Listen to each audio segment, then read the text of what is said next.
The morning light came through my bedroom window like it always does, soft, low, golden. But something about that day felt different, like the air itself had shifted. My name is Shauna Reed, 30 years old, and this is the story of how my sister stole $40,000 from our father and how I made sure she paid for it. If you've ever felt betrayed by the people who should have been your biggest supporters, let me know where you're watching from. Hit that like button, subscribe, and share the story. Let me know in the comments, have you ever had to prove your worth in a family that only saw someone else? This story is for you. Dad leaned into my doorway that morning with grease still on his hands from the shop.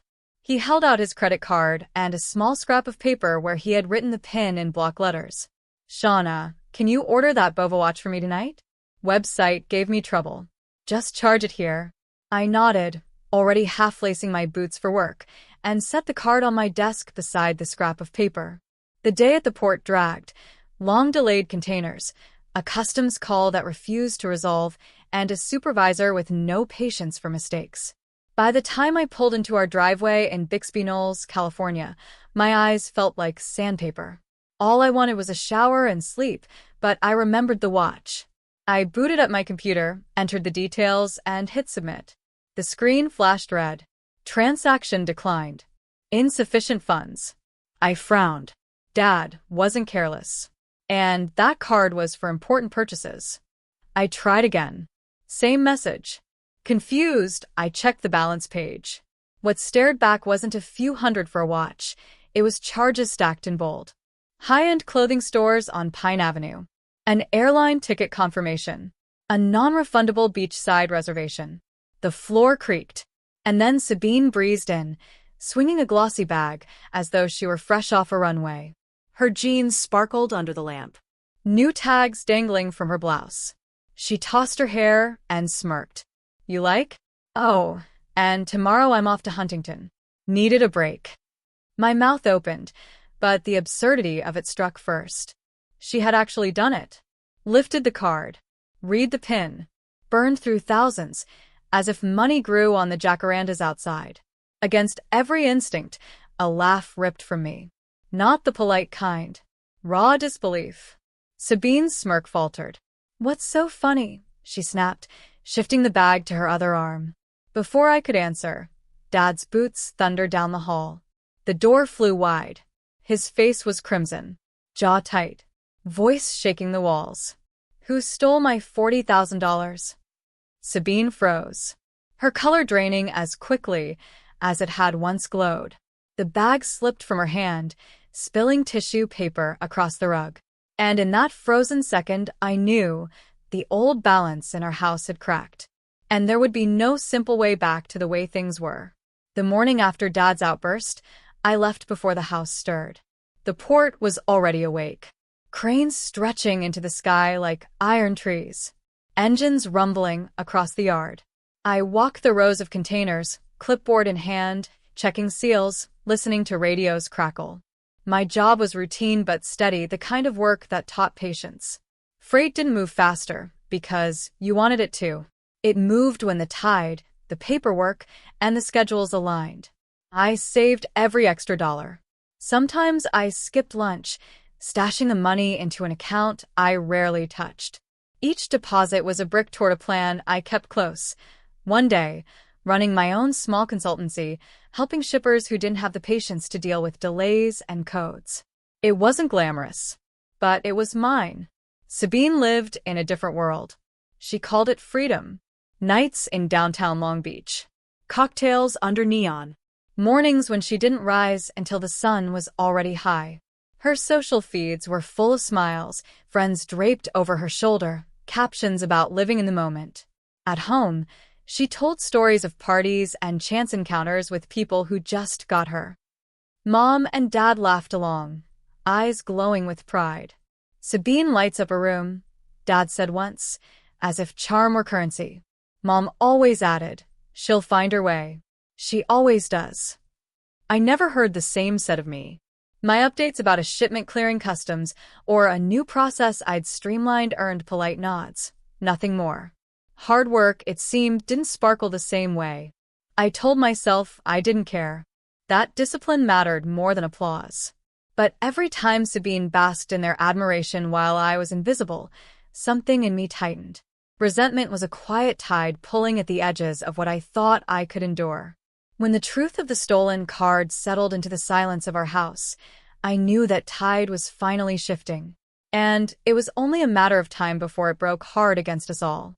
The credit card theft didn't come out of nowhere. It was only the largest wave in a tide that had been rising for years. I could trace it back to small things. Bills I had set aside on my nightstand, 20s folded carefully, gone the next morning. At first, I thought I had miscounted, or spent it without remembering. But the pattern repeated, each disappearance matching the days Sabine was flushed with new trinkets or nights out. When I confronted her once, she tilted her head with that smile that always disarmed our parents. "Relax, I owe you. I just borrowed it. You're so uptight." She promised she'd pay me back. And sometimes she did, slipping a 5 into my hand weeks later, as if that evened the scales. I told myself it wasn't worth the fight. Mom played the mediator, reminding me we were sisters and money came and went. "Don't keep score," she'd say, as though fairness was pettiness. Dad was harder to read. He valued work, but rarely scolded Sabine. When she charmed him with a story or hugged him after a night out, the issue dissolved. I was left holding my irritation like contraband, invisible to everyone else. Anger came first, but guilt always followed. Maybe I was too rigid, too serious, too unwilling to let things slide. Sabine's lightness made me look heavy by comparison, and part of me wondered, if I smiled more, joked more, would they see me differently? The card changed that. It was no longer a missing 20 or a flimsy excuse. It was thousands in luxury clothes, tickets, a vacation I hadn't been invited to. It was evidence that the trail of small losses had led us straight to the edge of something we could not smooth over anymore. And as I watched Dad's face harden and Mom's voice falter, I knew the reckoning that had been postponed was finally at our door. That night, I sat at my desk with the card still lying where Dad had left it, the scrap of paper beside it, like an accusation. I replayed the morning in my mind. Dad had leaned in, asked me to order the watch, and dropped both items in plain sight. I'd rushed out the door, telling myself it could wait until evening. I thought nothing of it when Sabine poked her head into my room later, claiming she needed my charger. She lingered longer than usual, eyes darting toward the desk before she finally left. The evidence was there now, in black and white. Airline confirmations, hotel reservations, boutique purchases, all charged to that card. A deposit at a beachside resort in Huntington, non-refundable. 2 airline tickets under Sabine's name, scheduled for the next morning. My pulse thudded as I scrolled. This wasn't a handful of bills. Wasn't a few drinks bought with borrowed cash. This was fraud, committed with Dad's trust as collateral. I could almost hear her voice as she justified it to herself. The card was left out. The PIN was written down. It was practically an invitation. That was Sabine's logic, bending reality until it served her. But invitations don't excuse theft. And carelessness doesn't justify betrayal. What unsettled me most wasn't just the money. It was how easy she made it look. No hesitation. No fear. Only confidence that she'd get away with it. She'd walked into my space, taken what wasn't hers, and built a fantasy weekend on the foundation of someone else's work. I sat back in the chair, staring at the declining balance on the screen. Dad had trusted me with his account, and I had left the door open. Sabine had stepped through without a second thought. When her laughter floated down the hall later, I knew the confrontation waiting for us wasn't just about dollars. It was about every excuse, every dismissal, every time we had looked the other way. Now there was nowhere else left to look, but directly at her. The hallway felt narrower than usual, the walls closing in as Dad's voice shook the air. Sabine stood there, shopping bag still half open, eyes darting between us like a trapped animal searching for an exit. "You spent it," Dad thundered, hand clenched around the statement I had printed. $40,000. Do you think I work all these years so you can parade around in designer clothes and book vacations? Sabine's chin lifted, her old weapon of confidence flashing for a second. It wasn't like that. You only left the card sitting out. The pin was written right there. How? Is it only my fault if you practically invited trouble? Her words landed heavy, but not as heavy as they might once have.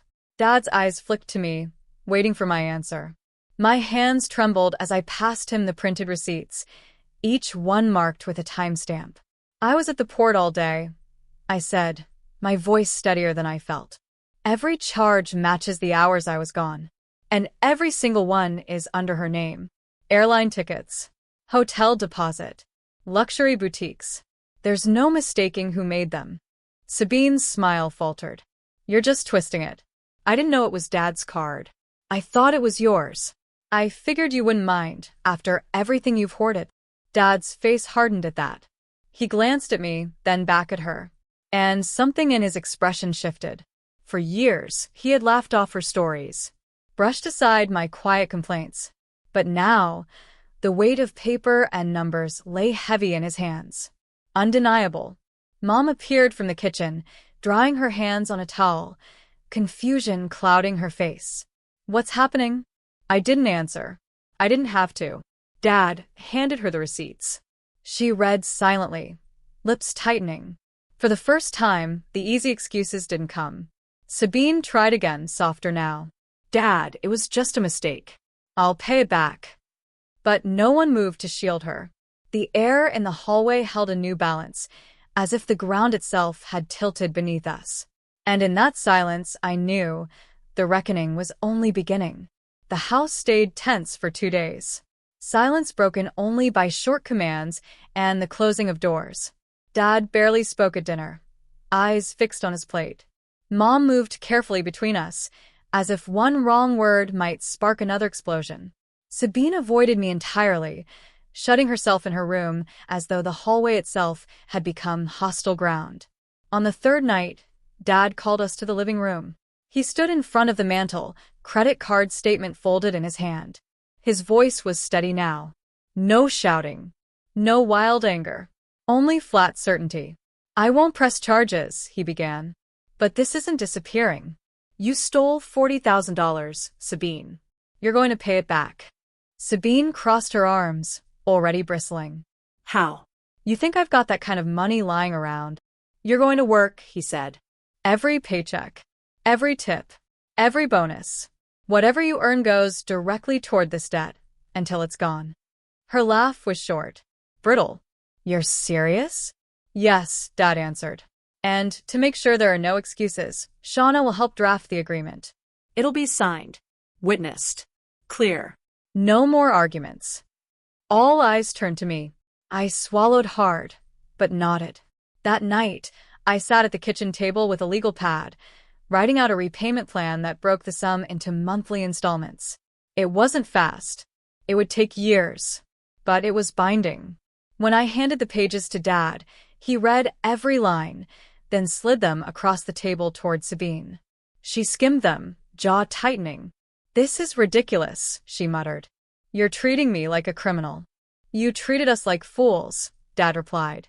Now you'll make it right. For a long moment, I thought she might refuse.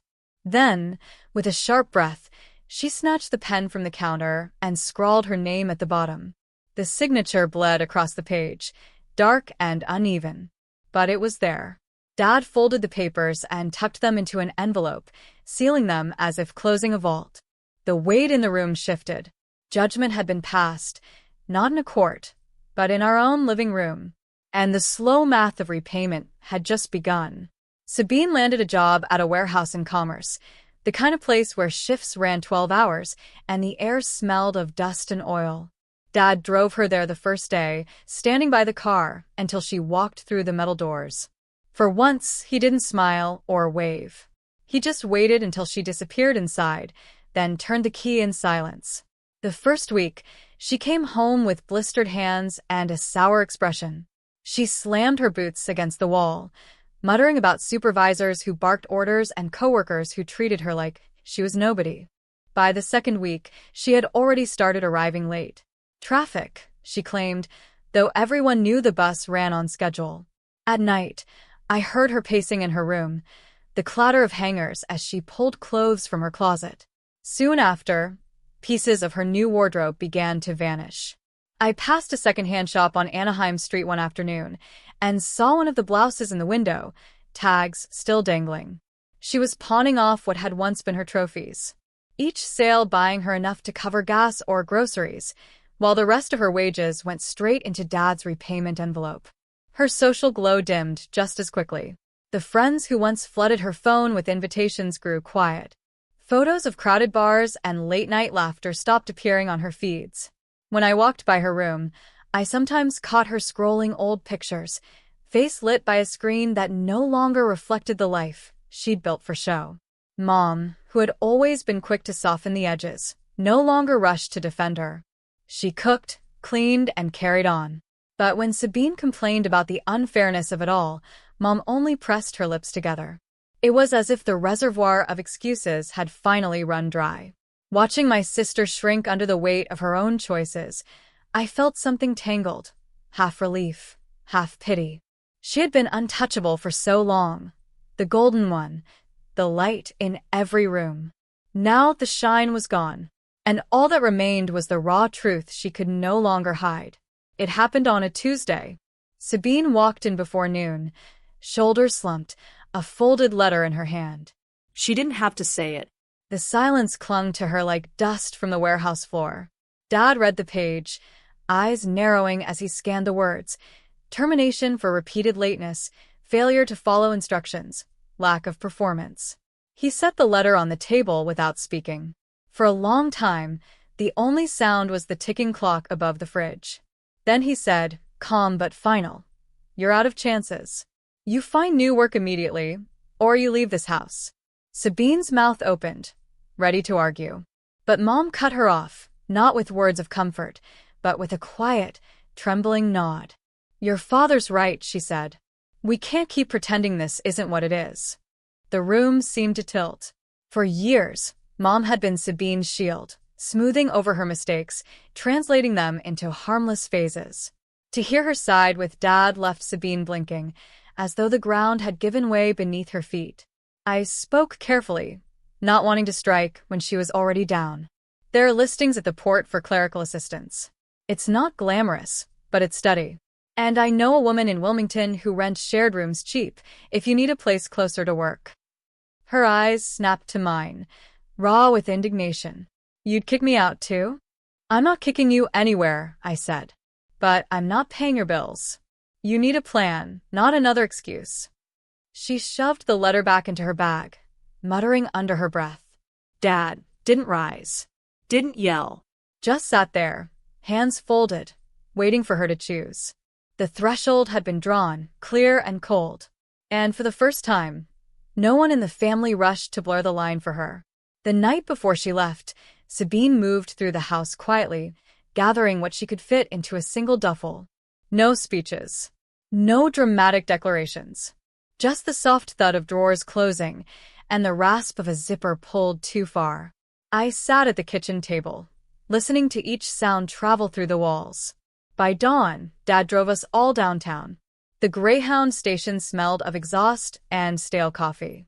Sabine stood near the platform, clutching her bag, eyes fixed on the bus, idling with its doors open. For once, she looked small, the gloss gone from her posture. None of us spoke. Relief and sorrow wound together, thick in the silence. Part of me wanted to hug her, but the memory of every stolen bill, every smirk when she brushed off my anger, held me still. Dad's jaw was set, unyielding. It was Mom who finally broke the silence. Her voice low, meant more for herself than for us. I should have seen it sooner.